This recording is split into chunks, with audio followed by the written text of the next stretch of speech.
Really?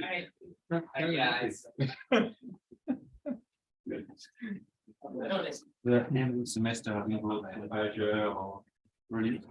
Oh, yeah, no, I've got reading lots of stuff on empiricism and enjoying it immensely. Be good. Yeah, there's a bizarre passage in Bridgman where he actually endorses the argument. But we can't treat the past as real. It is could have been created by. Thank you very much. This is Bridgman. I'm trying to figure out when he got the example because it can't, because it's got fossil record. I thought that Russell was some other example, but I may just be misremembered. Is it Russell? Do you know? Because I'm trying to figure out where it came. But I'm sure it's not Bridgman. I'm not sure where in Russell, but I think. Okay. Get them started. Yes, good. Actually, are we doing the shows here? Yeah. Set up and it's all Good. exactly. It's actually wonderful. I won't say anything scandalous. That's right. I'll refrain. You in there? Yeah, I am. All right, let's get started. So before introducing our speaker today, I wanted to thank you for this semester. That's the last time we are meeting this fall. So thanks for coming today. Thanks for coming for those of you coming regularly for during this semester. Next week we are going to meet again in January. I wanted to flag two events. So the first talk will be on the 17th. So mid-January, as usual, it will be given by Nick Rescher. This Tuesday, I believe it's Tuesday, January 17th, the first talk of next semester, a lunchtime talk. And the first meeting, however, will be on the January 13th, which will be the welcoming reception for the fellows of the spring semester at 1:30. So put that on your calendar. We hope to see you. We'll bring some hot ciders and donuts and very unhealthy things to make you feel warm in winter. So that's the plan. All right, today it's my great pleasure to introduce Nevin Climenhaga, who is Senior Research Fellow at the Danaia Institute of Philosophy at emerging and incredibly successful recent year Australian Catholic University. We've been doing very good hires, including Nevin. He's also the associate editor of the Australasian Journal of Philosophy. As most of you probably know, he received his PhD quite recently in 2017 from Notre Dame in philosophy, but also did some work in HBS. He actually had a minor in HBS, and was worked for a year as studied history and philosophy of science, a journal that many of us are very familiar with. He focuses on epistemology, philosophy of science, metaphilosophy, philosophy of religion. Is published extremely widely in all of these domains, in the best journals, Mind, News, and so on and so forth. And I read on your website, but I did find more information that you have a book in the works. So how far are you? It's mostly taken a back seat to all the articles I've been working all right. on. Yeah. So there will be a book at some point, yeah. And also you're giving another lecture today at CMU. That's right, yeah. It's an hour after this, 2:30. At 2:30. Hour after this one. On which topic? It's on the title is Are Simpler Worlds More Probable? Okay, on simplicity and so some probability. related topics. Exactly. Yeah. Maybe the floor is yours. All right, thank you, Edward. Thank you for that generous welcome and for hosting me here. I'm very happy to be here and looking forward to the feedback that I get from this audience. So my talk today is called A Unified Theory of Probability, and it's going to be an outline of a big picture project that I'm currently working on the interpretation of probability. I've done some work already defending and developing my theory as applied to epistemic probabilities. That is the kind of probability we're talking about when we say things like, given our evidence, the most probable explanation of the dinosaurs' extinction is that they were killed by an asteroid strike. What I'm doing now is both developing this theory further and extending it to physical probabilities or chances. That is the kind of thing that we are talking about when we say things like the probability of rain tomorrow is 30%, or the probability that a radium atom decays in 1600 years is 0.5. My goal is to offer a unified theory of probability on which probability has a univocal meaning in all these contexts. I come to this project from epistemology, which is the literature that I'm more familiar with, and I'm now working on diving into the literature on physical probabilities. So I'm very open and interested to get feedback and advice both on sources and on helpful things to think about here. By the way, there is a handout that may have made its way around, but just to make sure that everybody has that.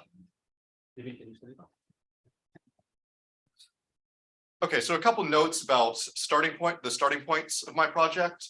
I take probability to be a pre-theoretic concept rather than a purely technical term. And so I take my project to be giving an account of the thing picked out by that pre-theoretic concept. However, I don't aim to give an analysis of the probability in the classical sense, in that I do not take myself to be reducing the concept to more primitive concepts. Rather, I aim to give an account of probability that brings out commitments already implicit in the concept. Section 1, the degree of support / partial entailment theory. On to my theory. The literature on interpretations of probabilities is so vast, and the terms of the debate so disputed, that I have not come up with a name for my theory that I'm fully satisfied with. In terms of well-known typologies of interpretations of probability, it's somewhere in between a logical interpretation and an epistemic interpretation, but I'll say in a minute why I'm not really happy with either of those labels. In previous work, I've used the term degree of support interpretation, and I'll follow that again here. I'm also somewhat drawn to the metaphor that some others who have endorsed similar ideas have used of partial entailment. And I'll use that some too, because I think it communicates some of the commitments of the theory succinctly. So here are the key commitments of the degree of support or partial entailment theory as I'm understanding it. First, the probability of A given B is the degree to which B supports or quote unquote partially entails A.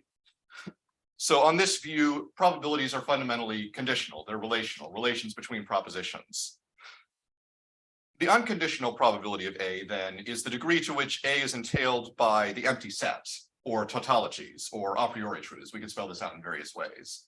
So conditional probabilities are fundamental, and so then this is what we say about unconditional probabilities. It's the degree that they're supported by whatever we take to have probability 1 conditional on everything else. Probabilities obey the familiar axioms, and this implies that full entailment and inconsistency are limiting cases of what I'm calling partial entailment or inconsistency. So if B entails A, then B supports A to a maximal degree. The probability of A given B is 1. Whereas if A and B are inconsistent, then B supports A to a minimal degree. The probability of A given B is 0. The values of probabilities are necessary and knowable a priori. But the values of probabilities depend on the semantics of the propositions they relate and not merely on their logical form. So this distinguishes the partial entailment theory from Carnap's logical theory. And it's one reason why I don't like the term logical interpretation of probability, because it's often taken to have that further commitment that Carnap's had, that it's just the logical form of the sentences in his theory and not the content of the propositions that matters. And then next, the values of probabilities are not explained by the degrees of belief that any agent does or should have. And this distinguishes the partial entailment theory from, on the one hand, subjective Bayesian theories, and on the other hand, objective Bayesian theories, on which probabilities are either degrees of belief or rational degrees of belief, respectively. Finally, there is a connection, though, between probabilities and degrees of belief, and that's that the values of probabilities constrain rational degrees of belief, in that if the probability of A given B equals n, then someone with B as their evidence ought to be confident in A to degree n. So that's not what probabilities are, but it's an implication of the probability being what it is. Okay, so a few notes about the things I've just said. First, the phrase degree of support. Some authors use the term evidential support here, and I don't like that. And the reason is that there are some propositions, one reason is that some propositions that nobody could ever have as evidence, like the proposition, nobody has any evidence. But this proposition probabilistically supports other propositions to varying degrees. For example, it strongly supports the proposition that no persons exist, because this would be a very good explanation for why nobody has any evidence. But I don't know what it would mean to say that nobody has any evidence evidentially supports no persons exist, since nobody could have this supporting proposition as evidence. This kind of case, then, is one reason why I reject an objective Bayesian theory on which probabilities are rational degrees of belief. Okay, so I'll just talk in terms of support then and not evidential support for probabilities in general. I should also say, when I talk about entailment here, that in keeping with the values of probabilities depending on semantics and not just syntax, I understand full entailment as a limiting case of partial entailment to be natural language entailment and not merely entailment within a particular logical system. So a limiting case of partial entailment would, for example, include the relation between this is red and this is colored. And the probability that this is colored, given that this is red, is 1, even though that entailment depends on the meaning of red and colored. So it's not just entailment within propositional logic or predicate logic or something. All right, so nothing that I've said so far is completely original. A number of philosophers have endorsed similar conceptions of probability, although it is a minority view in the philosophy of probability historically. But most proponents of similar theories have only applied their theories to epistemic probabilities and not physical probabilities, and they haven't gone much further than what I just said in offering a general theory of the metaphysics of probabilities. And it's these two things that I want to say some more about here. Section 2, the structure of probabilities. I'm going to start with the metaphysics of probabilities. Something that I think is important in thinking about probabilities, but that has been almost completely neglected in the literature, is that some probabilistic support relations are grounded in other support relations. So here I'm going to draw on one of my recent papers, my 2020 Phil Studies paper, the structure of epistemic probabilities, except that I'm now going to extend what I say there to understanding physical probabilities as well. So here's the idea. We start with a set of atomic variables for different ways that a particular part of the world might be. Variables correspond to questions we might ask. For example, what's in this bag? What is Nevin's blood pressure? Does the electron go through the left slit or the right slit? Values of variables correspond to answers to these questions, e.g., there are 2 red marbles in this bag, would be one possible answer to that question. And so a value of the variable, the bag variable. The set of different possible answers to one of these questions constitutes a partition. That is a set of mutually exclusive and jointly exhaustive propositions. We then have a network, N, that puts these variables in an explanatory order. This network is a directed acyclic graph, or DAG, a directed graph with no loops. So for example, suppose we have 4 variables, A, B, C, and D, and I've drawn this isn't on your handout, but I've drawn it on the whiteboard here. So here's a DAG relating these 4 variables. So we have an arrow from some of the variables to some of the others. From A, there's an arrow to B, and an arrow to C. From B, there's an arrow to C, and from C, there's an arrow to D. So this is an example of a DAG. With this and any of the other DAGs in this theory, we assume the Markov condition, which says that a variable's parents screen it off from its non-descendants. Intuitively, what the Markov condition says is that if A already tells us everything relevant to, actually, I'll use different variables because they're not, otherwise this will get confusing. If X already tells us everything relevant to predicting Y in advance, then we can only get more information about whether or not Y is true by learning about its effects. So here's a concrete example. If we know that the only thing that directly causally influences whether someone gets lung cancer is the amount of tar in their lungs, then if we know how much tar Smith has in his lungs, learning that he smokes tells us nothing more about whether he gets lung cancer. So that's an intuitive application of the Markov principle. The only way then that we can get more information about whether he gets lung cancer is by observing possible effects of cancer, like shortness of breath, for example. So I understand DAGs here as formalizing explanatory priority relations, such as causal priority or metaphysical priority.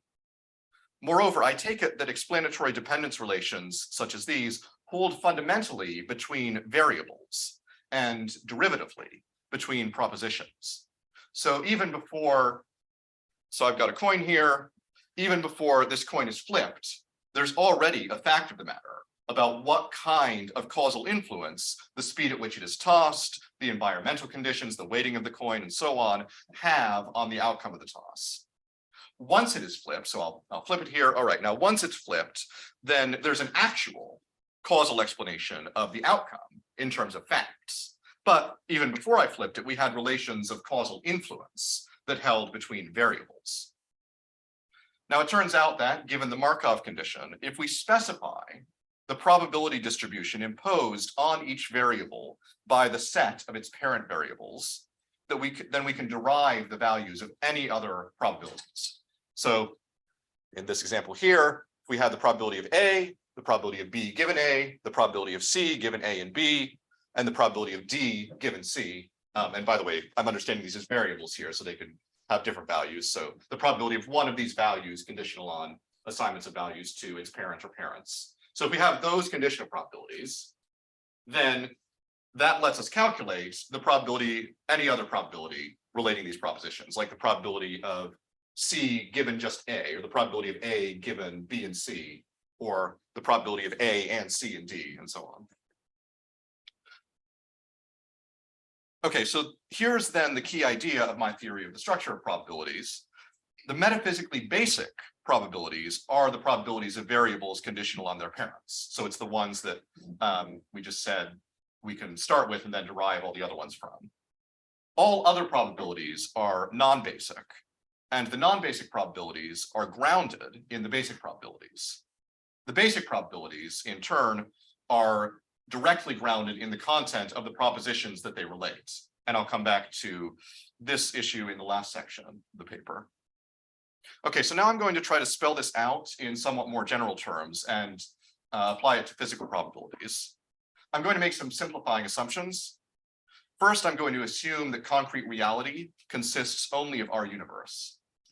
Then I'm going to pretend that we can put a total order on different times in our universe, so that we can just talk about the state of the universe at time 0, at time 1, at time 2, and so on.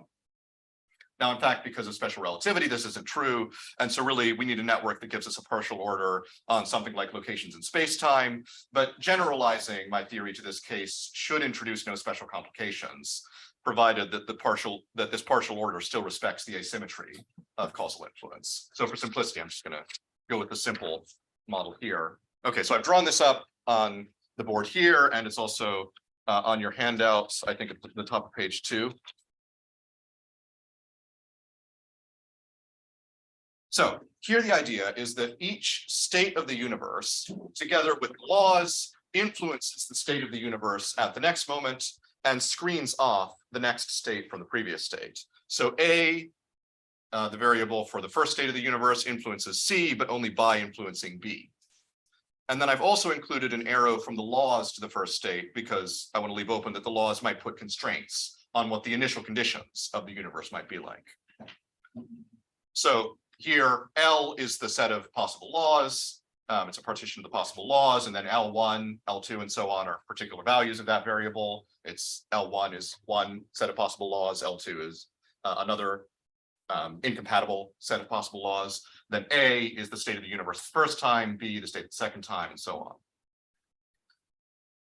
So given this setup, the basic probabilities are the probability of the laws, so the first variable, then the probability of the initial state of the universe conditional on the laws, the probability of the subsequent state of the universe conditional on the initial state and the laws, and so on. And then the non-basic probabilities are anything else. And we can calculate from those basic probabilities things like the probability of the first state given the second state and the laws, or whatever. All right, section 3, kinds of probabilities.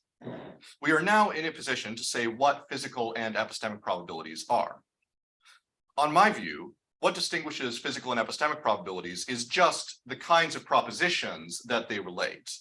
And I think, as I'll say in a moment, I think that these categories are not exclusive. I think that some probabilities could be both, depending on what the propositions that they relate are. So an epistemic probability, I think the way that we usually use, it's a technical term, but I think the way that we usually use that term in philosophy, what we're talking about, is the probability of some proposition given our evidence, or given evidence that we hypothetically have in a thought experiment or something like that. Epistemic probabilities are of special interest to us because they tell us how confident we should be that a proposition we're interested in is true. So it makes sense that we would be interested in that we would accord it special study. A physical probability, in turn, is the probability of an effect given a cause. More precisely, it relates a proposition about effects to a proposition about causes. For example, the chance that a coin lands heads is the degree to which causally prior facts support it landing heads. For example, facts about the construction of the coin, the way it's tossed, and the laws of nature. Physical probabilities are sometimes basic probabilities, but not always. It depends on whether the proposition conditioned on fully specifies the causally prior facts, or whether it only specifies some of the causally prior facts. So if the proposition conditioned on, if we have the probability of A given B, if B fully specifies the causal factors immediately prior to A, then the probability is basic. So I take some probabilities in fundamental physics to be like this. But other physical probabilities condition on much less exhaustive information. I think we talk about chances in cases where the implicit background is not as exhaustive as this. For example, probabilities in statistical mechanics condition only on statistical information about the macro state of a system, while probabilities in population genetics condition only on statistical information about a biological population. And they leave open the microfacts that also play a causal role.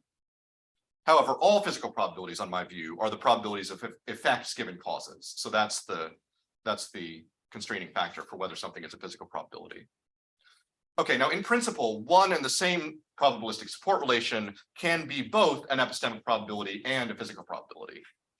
For example, to come back to the toy model here, if we know A1, we know that's the first state of the universe, and we know L1, that's the laws governing the universe, then the probability of B1 given A1 and L1, these two things we know, it'll be an epistemic probability because it's given our evidence, and it'll also be a physical probability because it's the probability of an effect given causal influences.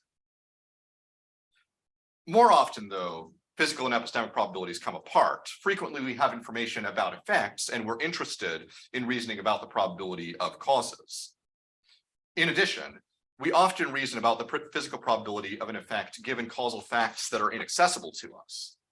For example, suppose we understand the chance of an atom decaying in 5 years to be the probability that it decays given all causally antecedent facts about its characteristics and the system it's present in. Well, we don't know what those facts are. And so here we're reasoning about a probability, the probability this atom decays in 5 years given X, where we know the content of X only under the description, all the causally antecedent facts, and we don't know its content by acquaintance. All right, I'm going to say a little bit more about this last point to start off this next section, because I think this shows us one of the advantages of the degree of support theory. So section 4, advantages of the degree of support theory. I'm going to talk now about some advantages of this theory of probability before turning in the last section to some challenges and open questions.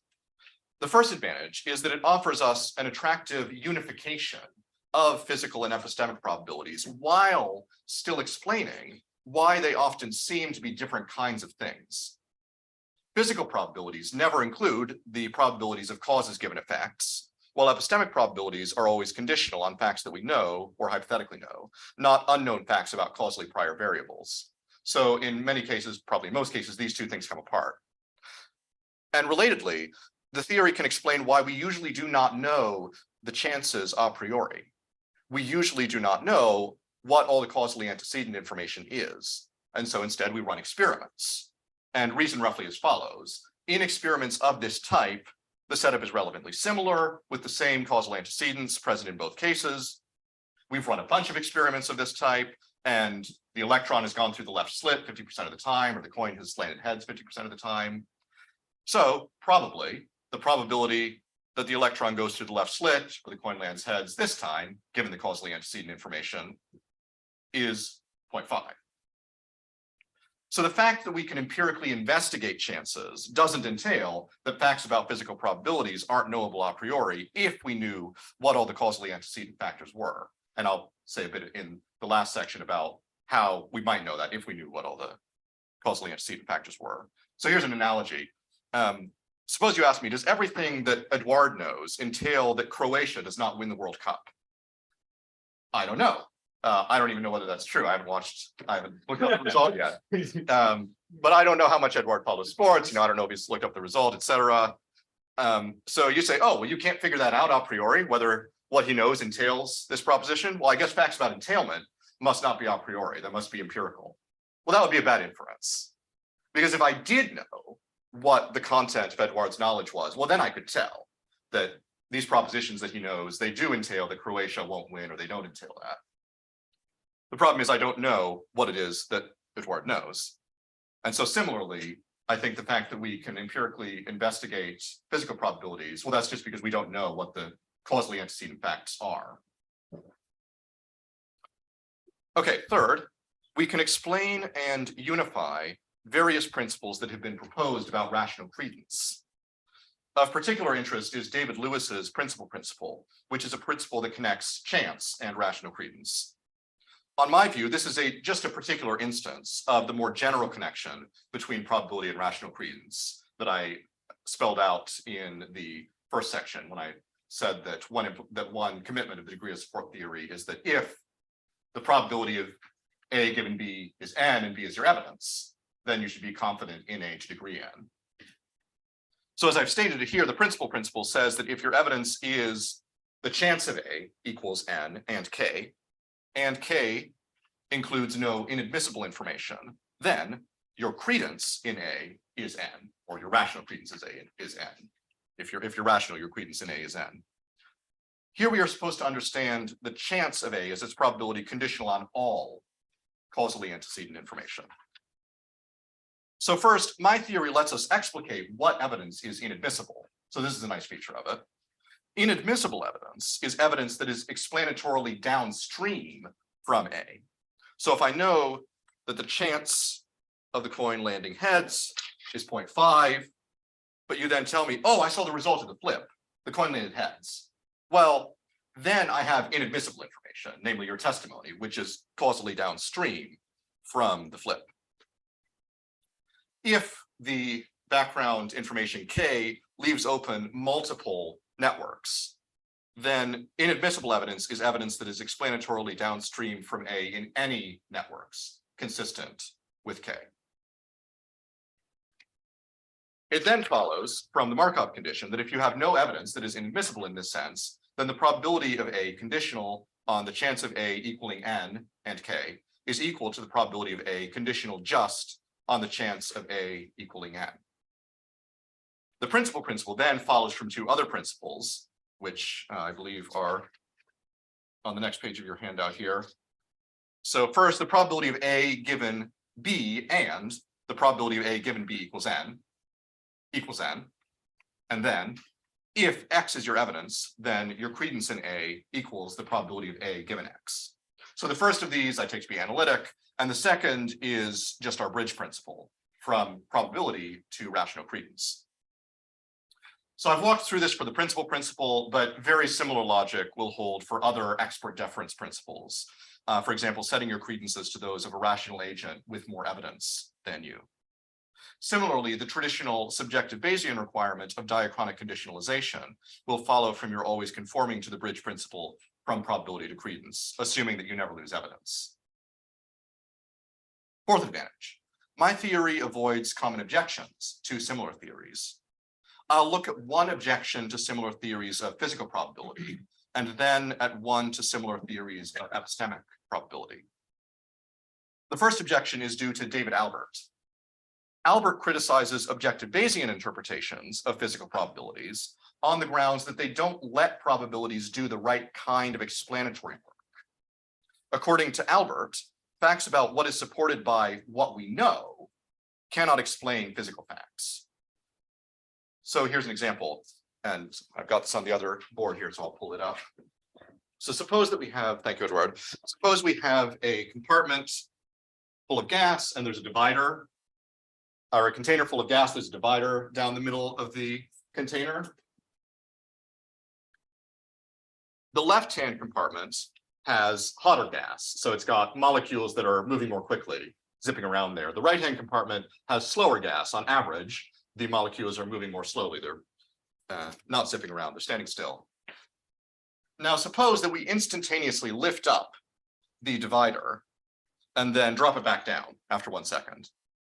Probably, the temperature will have somewhat equalized, with some of the slower moving molecules having gone over to the left and some faster moving molecules having gone over to the right.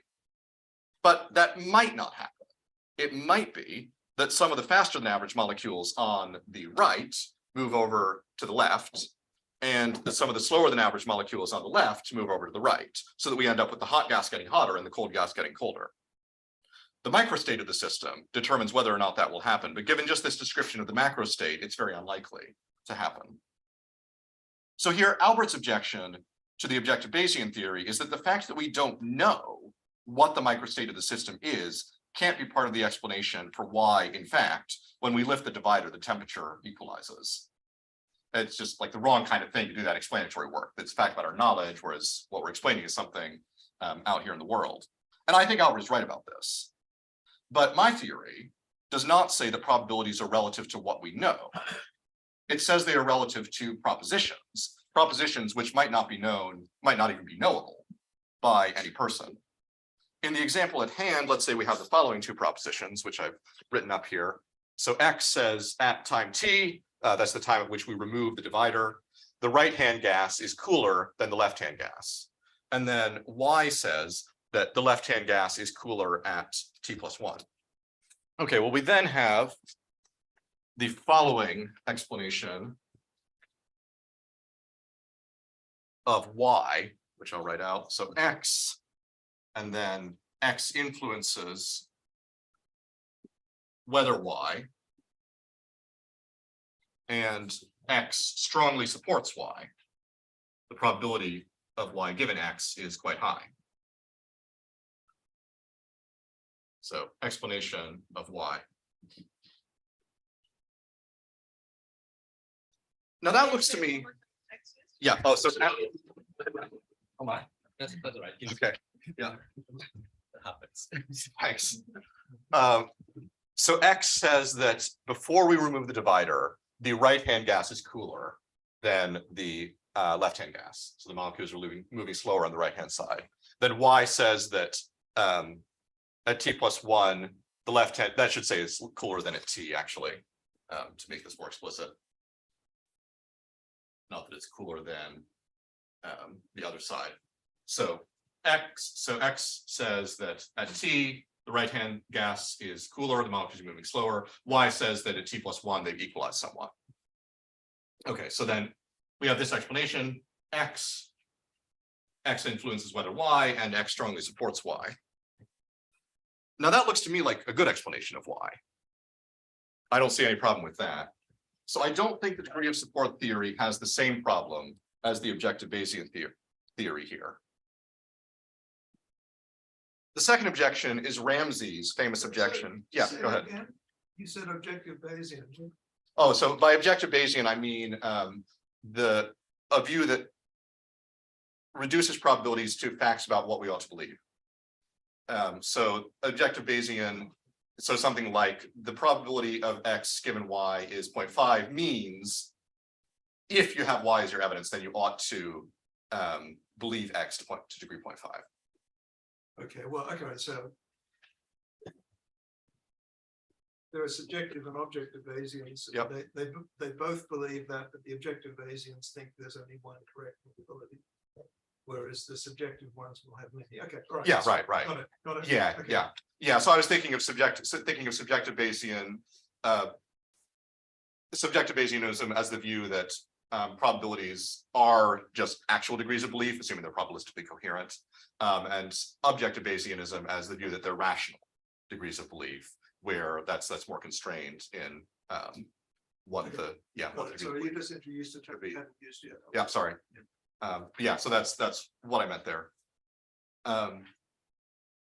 Okay, so the second objection then is Ramsey's famous objection to Keynes's theory of probability. So Keynes thought that the values of some probabilities can be directly perceived. Ramsey objected that this was not so in what he took to be the simplest possible case. And this quote is on your handout. But let us now return to a more fundamental criticism of Mr. Keynes's views, which is the obvious one that there really do not seem to be any such things as the probability relations he describes. He supposes that, at any rate in certain cases, they can be perceived. But speaking for myself, I feel confident that this is not true. If we take the simplest possible pairs of propositions, such as this is red and that is blue, or this is red and that is red, whose logical relations should surely be easiest to see, no one, I think, pretends to be sure what is the probability relation which connects them.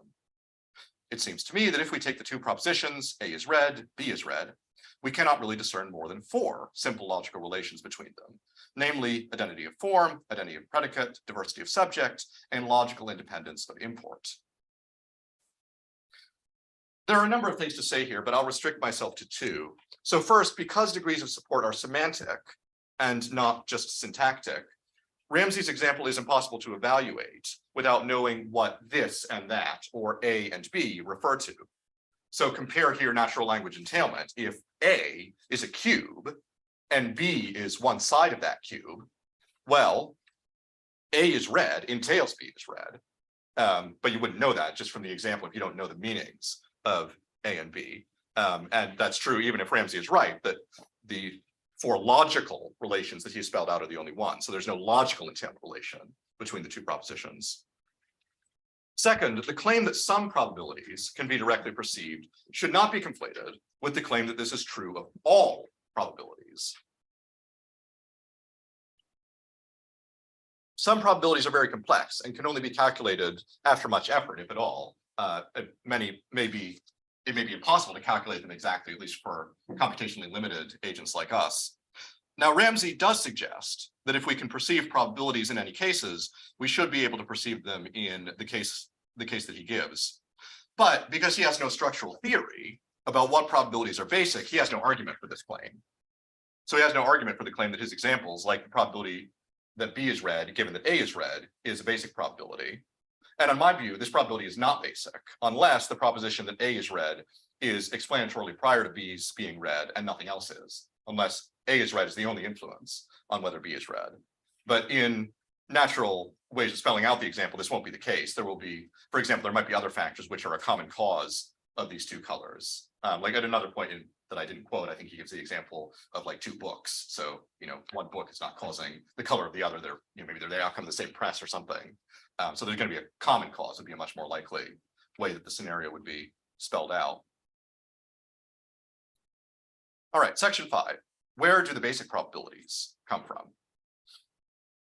How am I doing on time? What's our time now? You actually have 50 minutes. Great, okay, that should be good. Okay, so with all that said, there is obviously a lot of work remaining for the theory to do, and let me say a little bit about that before concluding. The main challenge is spelling out where the values of the basic probabilities come from. So let's go back to the figure on the handout, and I'll slide this one back out of the way here so we can see it on the first whiteboard here too. So we have the laws and the prior state of the universe influencing its subsequent state. Now, we're going to need to spell out the laws here in a way that the law statements don't themselves include statements about chances. Because if they include statements about chances, then we have a circle where we're analyzing probabilities in terms of laws, and those laws themselves include statements about probabilities. So that's no good. Given that, and allowing for the possibility of indeterminism, so we're not just assuming that, trivially all the probabilities here are 0 and 1, how do we get probabilities out of this setup. So let's set aside the probability of the laws right now, the probability distribution over the root variable in our network. For the conditional probabilities, the most promising candidate is the principle of indifference. The principle of indifference says that if our information is indifferent between two possibilities, then those two possibilities have equal probability. So here's an illustration of how we might be able to apply the principle of indifference to get probabilities conditional on the laws and the present state of the universe. So let's make a simple toy model here. Suppose that our variables at each time assign an integer to the state of the universe at that time. Like they say, right now the universe is 1, or right now the universe is 7, and so on. Now our law, L1, and I'll write this out on the board as well, it's also on the handout. So L1 says, if the number at a time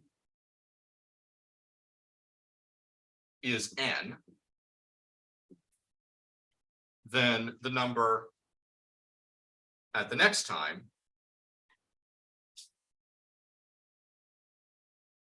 is either n plus 1 or n plus 2.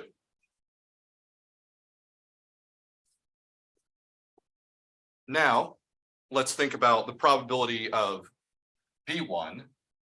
So, sorry, B2 rather, of B2, which says that at the second time that the number of our universe is 2, given A1, which says that at the first time the number is 1, and given L1, which I've just spelled out here, which says that if the number at a time is, in this example, 1, then the number at the following time is either 1 plus 1 equals 2 or 1 plus 2 equals 3.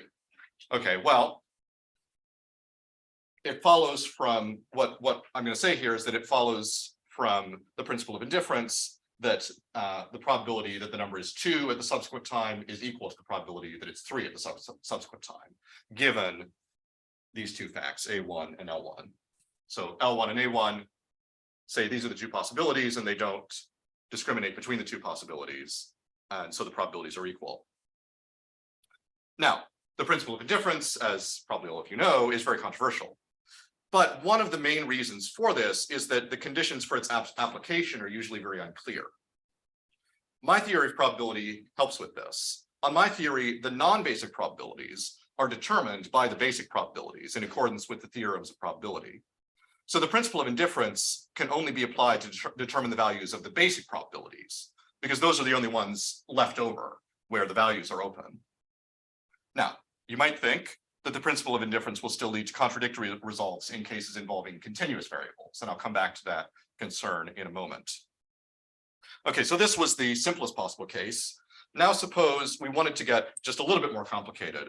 Suppose that we wanted to make it so that the chance of the number, the physical probability of the number being n plus 1 is 3/4 rather than 1/2. So we wanted to get unequal probabilities for the two values. To get that result from the principle of indifference, we can still do it, but we just need to make the fundamental laws a bit more complicated and bring in some intermediate step, perhaps some unobserved intermediate step between cause and effect. So on your handout, I call these two new fundamental laws L1A and L1B. So L1A says if the number at a time is n, then either the number at the next time is n plus 1 or x. X here is a placeholder, we don't know its content. And then L1B says if x, then either the number at the next time is n plus 1 or it is n plus 2. So now, if we imagine that we've observed that 75% of the time, the number is 1 greater than at the previous time, and 25% of the time it's 2 greater, well, we can posit these two laws as an explanation of this. And these two laws introduce x as a placeholder that lets us get what seems to be the most empirically credible physical probability. So here the idea is L1A says that if the number at the first time is 1, let's say, then either the number at the next time is 2 or mystery black box question mark. And L1B says if mystery black box question mark, then either the number at the next time is 2, or sorry, is 2 or it's 3. And so for the first one, we have these two possibilities, 2 or X, assign those each 1/2 probability.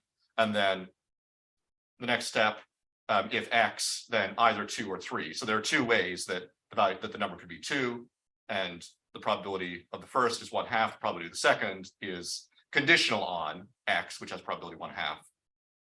And so if we assign indifferent probabilities in the next step, then we have a quarter probability for the second way that it could be 2 and for it being 3. So we sum those up and then we get 3/4 probability that one of these ways it's 2 and 1/4 probability that it's 3.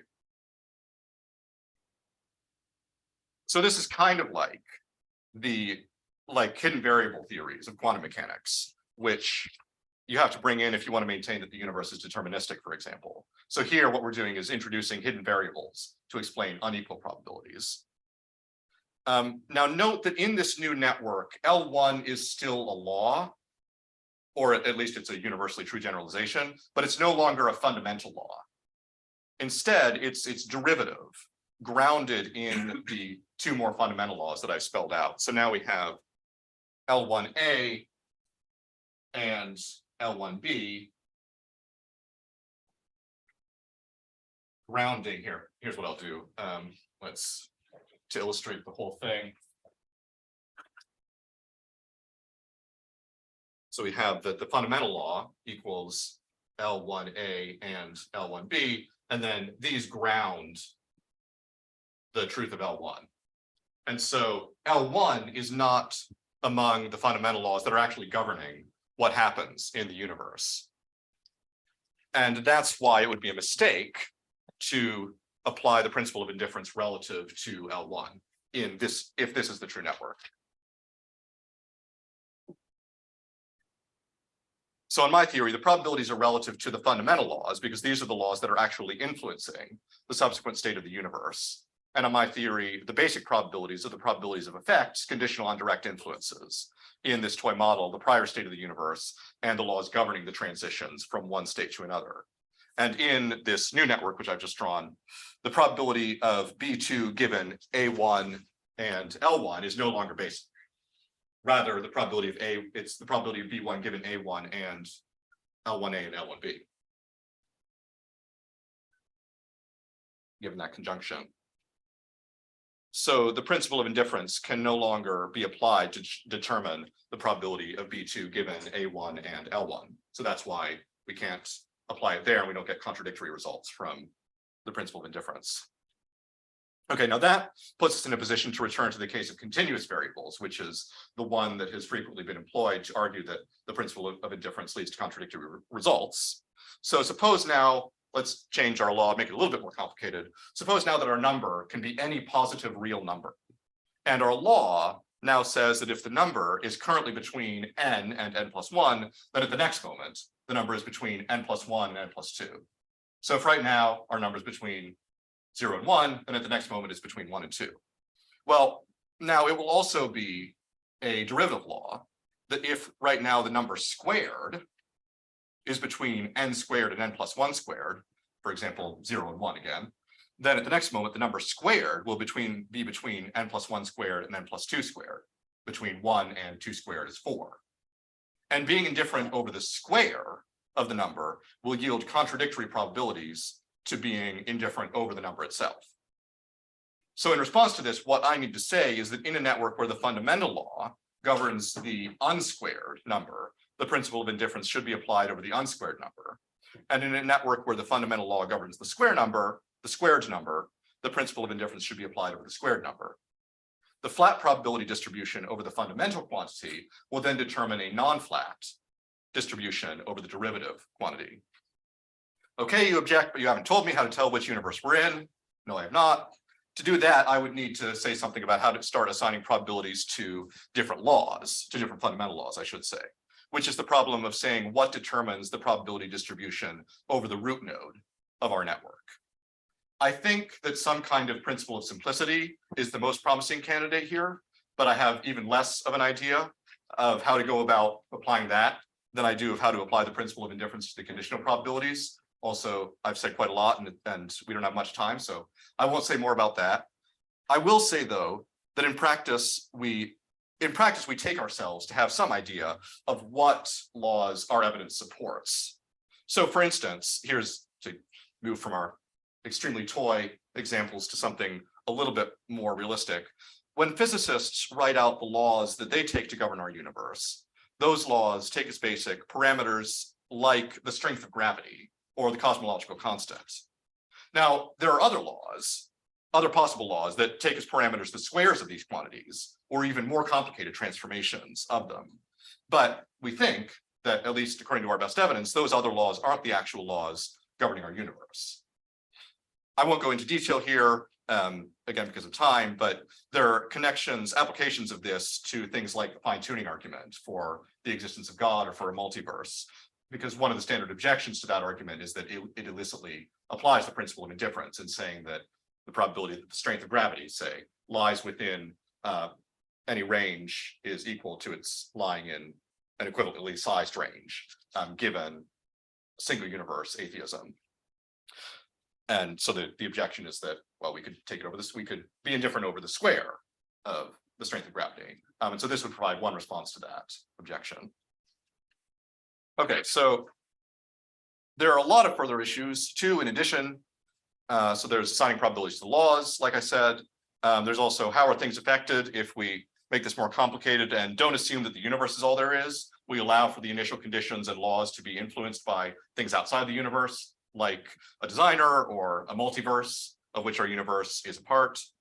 And there are also going to be special problems about moving from purely qualitative propositions about the laws and states of the universe, which is all I've said anything about here, to indexical propositions, locating ourselves in that universe. I'm inclined to think that the right thing to say about self-locating probabilities will be continuous with the framework I've sketched here and depend on the explanatory relation between indexical and non-indexical facts. But I have still a lot of work to do in thinking through the details of that. At any rate, I think what I presented here is more than enough to give people plenty of things to object to in the Q&A. So I'm going to stop there and open it up for discussion. Thank you. Right, we'll take a 5-minute break as we always do. Do you see, I know. oh, nice, it's very good, yes. What is the outcome of the match? Penalties and- The penalties, okay. Yeah, no. I know. I have. We've been saying. Yeah.